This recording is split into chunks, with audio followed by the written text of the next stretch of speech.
Tole akka mul'atanii akkami sa'aatii fi yeroo kana keessa nagaa keessan umri keessan iddoo jirtanitti haala jirtan keessatti mana jirtan keessatti nageenya rabbi isiniif haa baay'atu. Naguma kiyyan jiraanii oolman kiyyas gaariidha. Isin bira akkam jirtu hordoftoonni na jalatti argamtan hundumtuu nageenyi rabbii dachaan dabalee isiniif haa baay'atu. Har'a wanta fuula kootii ta'u wanta gurraacha wantoota akkanaa nurraa balleessan qabadhee dhiyaadhee jira jechuudha. Kunoo isa kana fakkaata loomii fi ani qopheeffadheen jira as keessatti maankaa lamas ta'u tokkos ta'u qaba soodaan waa isa kana isinitti mul'ata yoo ta'e isa kanneen lama walitti daballaqee na fuula keessa dibee daqiiqaa 5 tursiisee nan dhiqadha jechuudha. Akkuma arginu loomii qopheeffadhe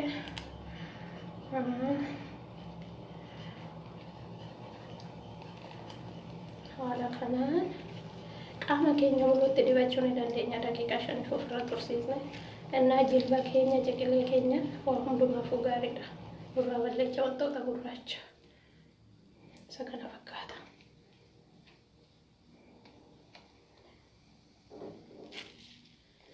Akkanatti fudhadhee raawwadhee haala kanaan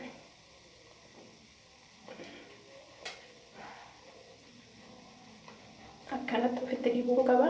Nafa qulqulluutti dibachuun qaba jechuudha. Sa'aatii 5 fudhannutti akkanatti ofitti dibuu qabna.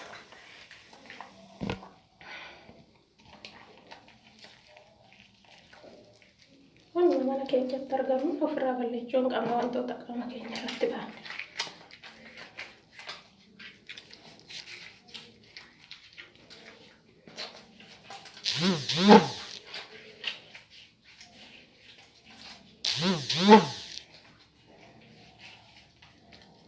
Isa bakkee kana gurraacha kan nurraa balleessuu ni danda'a asirratti. Odoo walirra dhukkutin torbee lamaafis ta'uu dhiqannee nuuf gaariidha qaama keenya. Loomiin amala nama gubuu hin qaba obsuu qabna.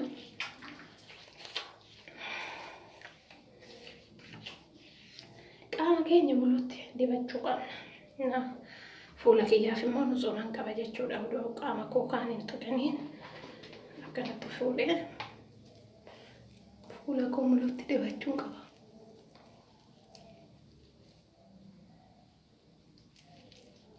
Dabbasaan keenya akkuma argitan kalee aannanii fi muuzii zayitii itti dibee baay'ee bareeda jira jechuudha. Oduun ciccitiin dhiqadhee filadhee sa'aatii kana ga'een jira kunoo. Isinis nafaana akka fayyadamtan abdiin qaba. Wanni bakkee kanatti na baaseef kokkonattoo zayitii isa dibadheen akkana natti ta'e malee fuularra umallee hin qabu.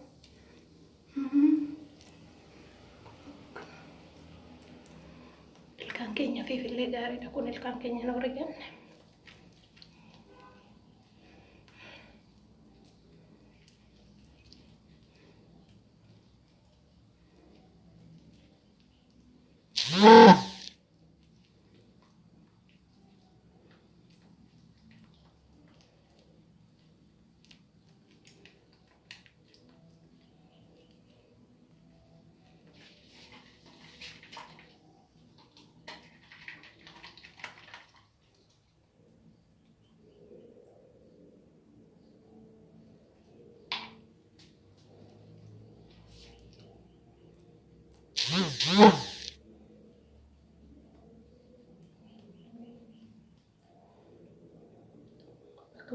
Gurraachatti dibuu qabna hundumattuu qaamni keenya akka xiraatii godhatu qaama bareedaa akka horannu nuuf taasisa jechuudha.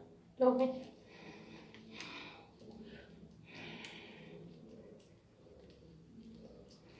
sagalee koo waan hin gadi qabeef niitii waan mana jirtuuf madaamintu jechuudha.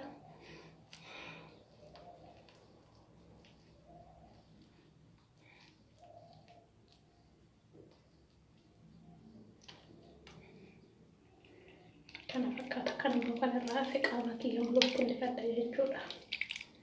Bakka gurraacha qaama muluu jilbatti jilba keenya kan gurraacha nurraa balleessuu ni danda'a. Warroonni kafana gabaabaa uffachuudhaaf tasaa qabdan innaa haala kanaan ofirraa balleessuu ni dandeessu jechuudha. Bootaa kufne kan kufnees godaannis akkana kan jiraate yoo ta'e isas nurraa balleecha. Daqiiqaa 10 ofirra tursiisuun qaba.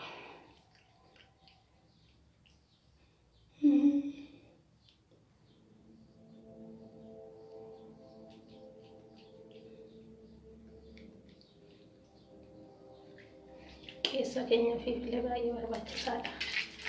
Haaluma kanaan